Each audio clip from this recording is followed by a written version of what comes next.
అందరికీ నమస్తే. మీ భూపతి ఆశన్న. అయితే ముఖ్యంగా మీకు ఒక సబ్జెక్ట్ చెప్పడానికి మీ ముందుకు రావడం జరిగింది. అయితే ప్రభుత్వ అధికారులు ఎవరైతే ఏ గవర్నమెంట్ అయినా సరే, అటు బీఆర్ఎస్ఏ కానీ ఇటు కాంగ్రెసే కానీ, అధికారులు అనేది వాళ్ళు ఏదైతే ప్రభుత్వ స్థలాలని కుంటల్ని ఏదైనా ప్రభుత్వ స్థలాలు ఏవైనా కబ్జాకు గురైతే వాళ్ళు కాపాడుతున్న వాళ్ళు వాటి మీద శ్రద్ధ పెట్టకపోతే జరిగే పరిణామాలు ఏమైందంటే అవతల కబ్జాకోర్లకి స్వేచ్ఛ అనేది వస్తుంది.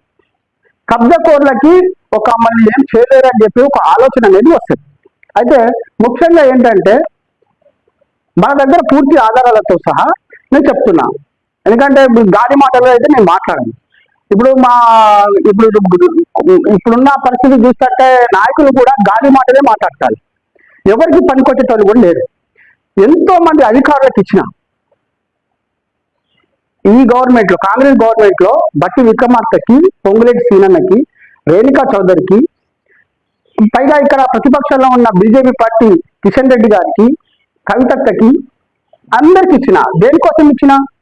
ఇక్కడ ప్రభుత్వ భూములు కబ్జా గురవుతాయి, వాటిని కాపాడని చెప్పేసి మనం ఇవ్వడం జరిగింది. కలెక్టర్లకి 4 కలెక్టర్లకు ఇచ్చిన. ఒకటి విశేష్ పటేల్ గారు, ప్రియాంకల, అందిత్ పెట్టి, ఇప్పుడు అంకిత్ సార్, ఇప్పుడు వచ్చిన కొత్త కలెక్టర్ గారికి కూడా మనం ఇవ్వడం జరిగింది. అయితే ముఖ్యంగా అధికారుల నిర్లక్ష్యం వల్ల, అధికారులు వాళ్ళు లాలూచి పడడం మూలంగా ఈ సమస్య అనేది ఏర్పడుతుంది. మనం ఆర్టీలు పెట్టినా కూడా వాళ్ళు సరైన సమాధానాలు ఇవ్వట్లేదంటే దాన్ని కప్పపుచ్చే ప్రయత్నం చేస్తున్నారు. గతంలో 137/1 అనే ఒక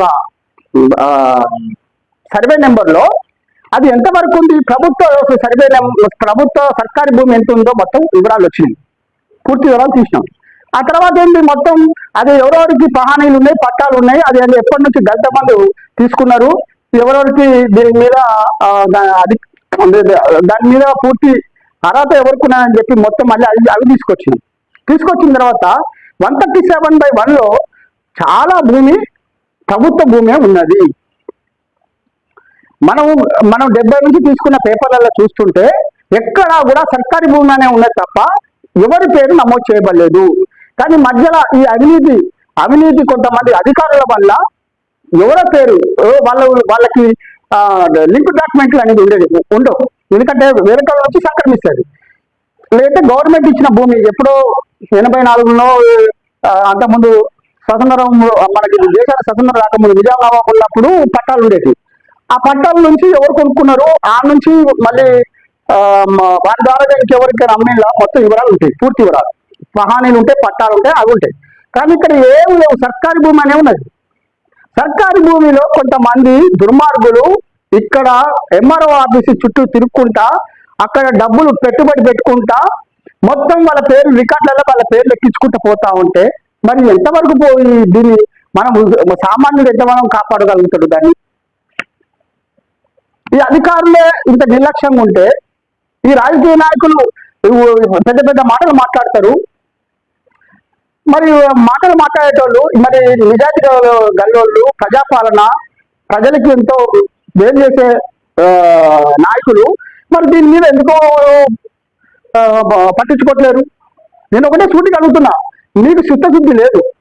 నీలో ఏంటంటే మాటలకే మాత్రం పరిమితం, పనిచేయడంలో మాత్రం నేను విఫలం. ఇది ఖచ్చితంగా చెప్తానా, ఎందుకంటే గాలి మాటలు లెక్కనే ఉంటానే ఈ మాటలు. నేను ఒకటే చెప్తాను, ఒక మాట ఇప్పుడు ఏమని చెప్తారు, ప్రభుత్వ భూముల్ని కబ్జా చేస్తే కఠిన చర్యలు అని చెప్పి పొంగులేటి శ్రీనివాసరెడ్డి అంటారు. మరి కబ్జా కూడా అయిందని చెప్పి చెప్తా అంటే పట్టించుకోరు, మొద్దు నిద్రపోతా ఉంటారు. మీరు ఎవరికి మంచి చేస్తారు? గాలి మాటలేనా? బట్టి విక్రమార్క గారికి నేను ఇస్తే సంతకం పెట్టిండు ఆయన, దీని మీద చర్యలు తీసుకోండి, వెంటనే చెరువులు చేయండి అని చెప్పి. ఆయన ఏదో సంతకం పెట్టి ఎవరికి ఇచ్చిండో తెలియదు. అప్పుడు నేను విశేష్ పటేల్ గారు ఏమో మా బట్టి విక్రమార్క సంతకం పెట్టిండు అని చెప్తే మాకు లెటర్ రాలేదని చెప్పి ఆయన అన్నారు. అంటే ఈ అవినీతి ఇప్పుడు ఈ లంచాలు ఇచ్చేస్తే, డబ్బులు ఇచ్చేస్తే ఏమైనా చేస్తారా? ఈ భూములు పేదలకు చెందాల్సిన భూములు, ప్రభుత్వానికి చెందాల్సిన భూములు.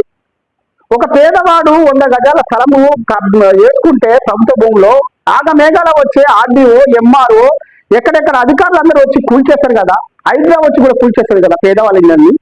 మరి ఇక్కడ కబ్జాకు గురైతుంది 30-40 ఎకరాలు కబ్జాకు గురైతుందని చెప్పి చెప్తాను దాన్ని పట్టించుకోరు.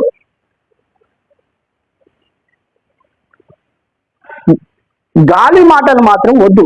మాకు కావాల్సింది పని కావాలి. ఇక్కడ ప్రజలు కూడా ఏమని కోరుకుంటారంటే ఏదైనా సమస్య వచ్చినప్పుడు ఆ సమస్య మీద పరిష్కారం కావాలని చెప్పి ప్రజలు కోరుకుంటారు.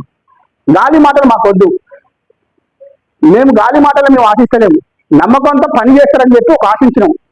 మీరు ఏ పథకాలు మాకు ఇవ్వకపోయినా పర్లేదు, ఇవ్వకపోయినా మాకు అట్టలేం కదా. ప్రభుత్వ భూమిని కాపాడని చెప్తాను. తక్షణమే 137/1 పూర్తి ఆధారాలు నా దగ్గర ఉన్నాయి. నాకు నన్ను విలువని నేను వస్తా, మొత్తం చూపిస్తాను మీకు. మీరేమో గాలి మాటలు మాట్లాడతారు, ఈ గాలి మాటల కొడుకులంతా మొత్తం కబ్జా చేస్తూ ఉంటారు.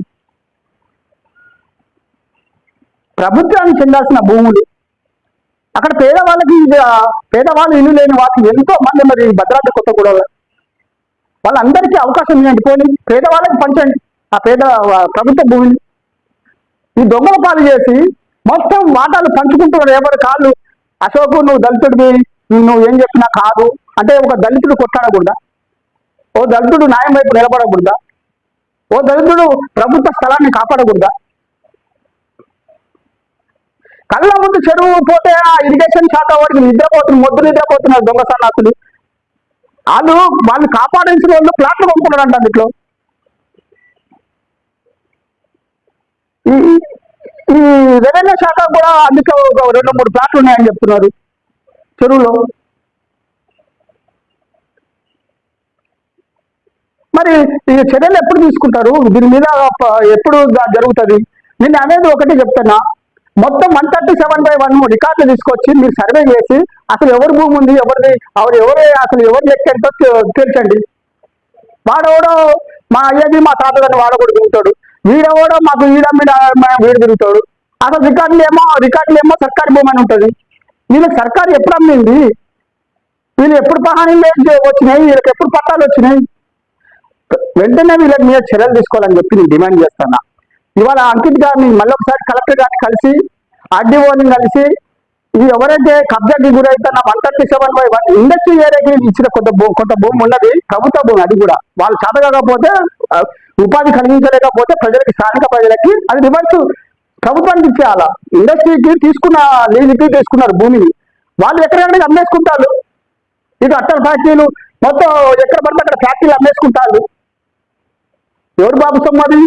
అది ప్రభుత్వ సొమ్మది. 137/1 ఉన్న ప్రభుత్వ భూములు, అవి సర్కారీ భూములు. పూర్తి వివరాలతో మళ్ళీ మీ ముందుకు వస్తా.